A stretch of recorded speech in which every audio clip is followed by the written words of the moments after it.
یوسف یه چرخی خورد اینطوری دور و برش، دید که هیچ راه فراری نیست. هی تلک، من آدم، دید که کم کم نزدیک میشه، پا به فرار گذاشت. اینجا دیگه زلیخا درنده شد، از پشت پنجه زد، پیرهن یوسفو چه گرفت و یوسف خودشو از دستش در آورد، پیرهنش پاره شد.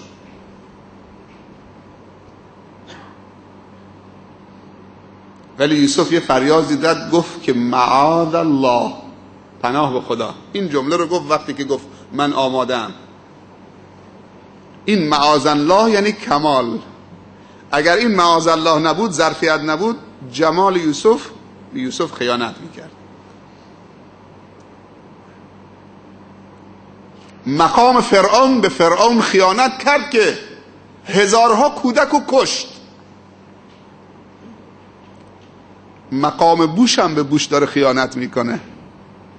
1,000,000 کودک در افغانستان، 1,000,000 کودک در عراق، 64 سال جنگ در فلسطین. چقدر کودک تلف شده؟ در سومال، در اریتریه، در جاهای دیگه دنیا، در چچن.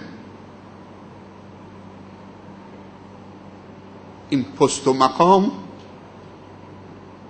به انسان صفت گرگ میده، مگر که ظرفیت امیرالمومنین عمر بن الخطاب داشته باشید. عمر بن الخطاب ظرفیت پست و مقام داشت. بعضی موقع زی درخت کنار دمپایش در می آورد، سرش رو خاک می خوابید. سفیر از سفرای ایران آمد، از کجا آمد، دنبال خلیفه میگشت، قصر خلیفه. گفتم برید، خلیفه رو ندیدید؟ گفتن نه. یکی گفت بله دیدمش که از شهر خارج میشد، فکر میکنم به این مسیر رفت. حالا که رفتن که زیر درختی دمپایش در آورده، زیر سرش رو خاک خوابیده. عدلت فنمت، عدالت کرد، اینطور راحت خوابیدید. حالا اگر حکام امروز جرأت دارن، همون عادل ترینش جرأت دارن بدون کمتر از 100 تا محافظ بیان بیرون.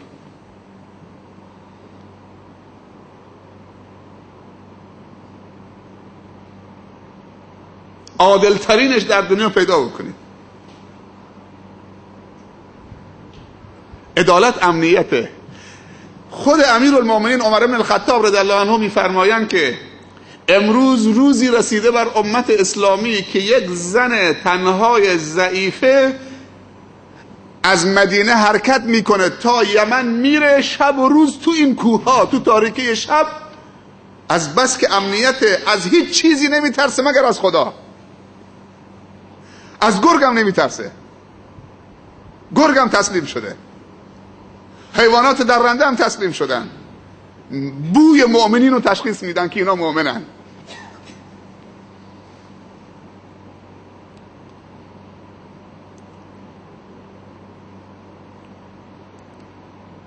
انسان وقتی که ربانی میشه، همه موجودات این طبیعت صفت ربانیت دارد، همه باش هماهنگ میشن. در سوره جن آمده که عادت عرب جاهلیت این بود که وقتی از دره رد می شدن، اعتقاد داشتن که هر دری، هر دشتی، هر بیابانی یک دیوی اونجا حاکمه. دیو.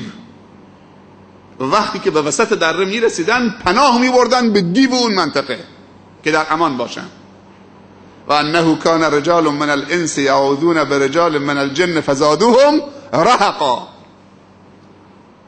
میگه بعضی از انسانها، مردانی از انسانها وقتی که از دره های عبور میکردن، پناه به دیو اون منطقه میبردن، فزادوهم رهقا. خداوند به ترس و وحشت و اضطراب و ناامنی اونها میافزود. الله الله.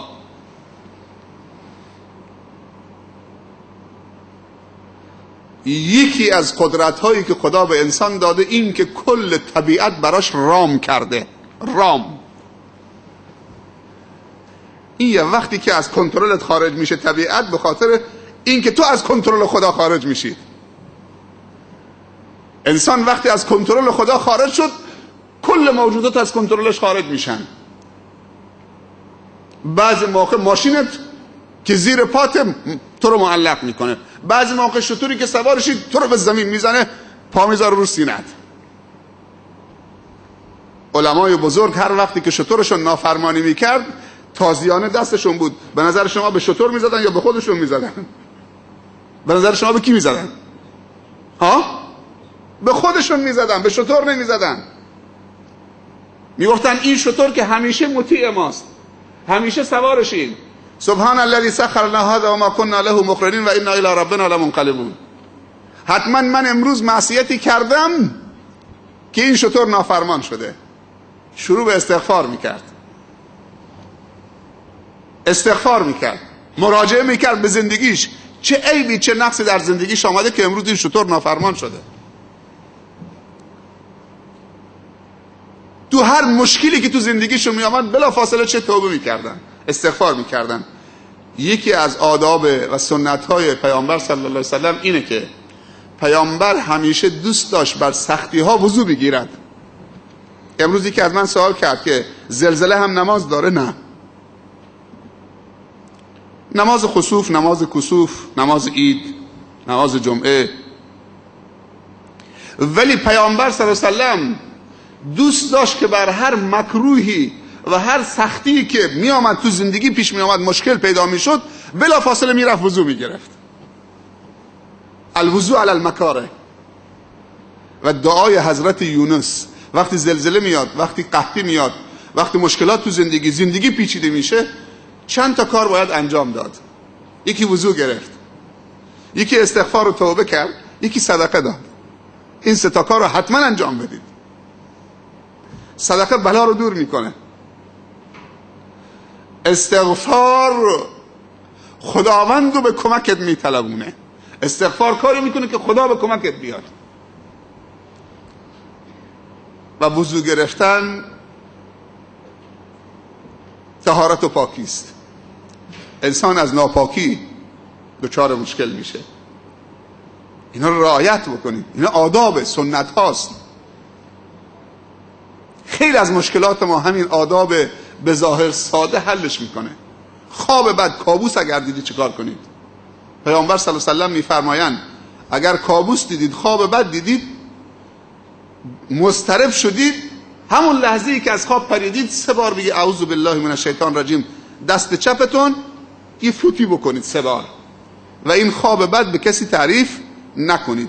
چون اگه تعریف کردید، هی کم کم به 4-5 نفر تعریف کردید، احتمال وقوعش 100%. هر چند باری که تعریف بکنید، تو ترس و دلهرت داره بیشتر میشه، نه؟ یعنی احساس خطر میکنید که احتمال داره به وقوع بپیونده. اگر کابوس دیدید، از خواب پریدید، همون لحظه 3 بار اعوذ بالله من الشیطان الرجیم فوت میکنید دست چپ، به کسی تعریف نمیکنید، جابجا بشو، برو وضو بگیر، استغفار بکن، بعد رو دست راستت رو به قبله بخواب، به کسی هم تعریف نکن. آدابه.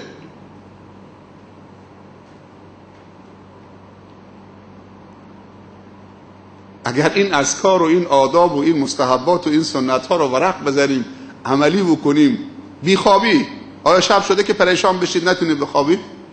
میشه. دعای بیخوابی هست. برو تو حیات، نگاه به آسمان کن،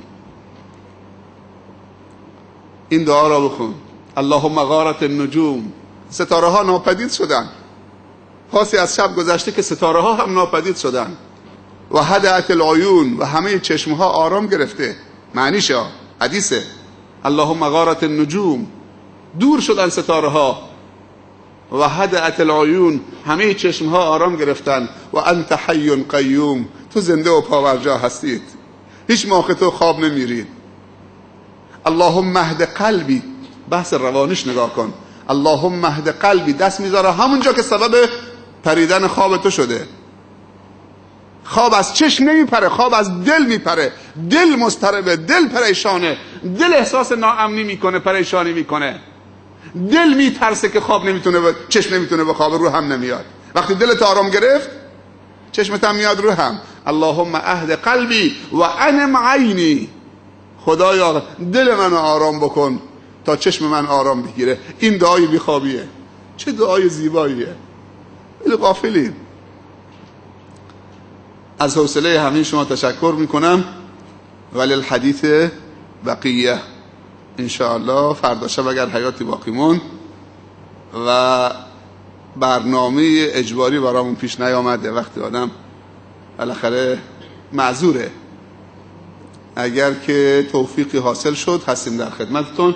یک سری اوراق تکثیر شده توضیح میشه، یک سری سفارشات رمضانیه، پذیرایی مختصری هم هست. چند تا از جوانان این پذیرایی رو، چند تا من برگه ها رو توضیح بکنم. دوستان این پذیرایی هم انشالله هم با این برگه ها سفارشات رمضانه، هم با اون پذیرایی مختصری بالاخره ها میوهی هست با کیکی، اونم تناول بفرمایید تا این ثوابی هم گیره اون کسی که زحمت کشیده بیاد. جمع و ترک نکنید. جزاکم الله خیر. موفق و مؤید باشید.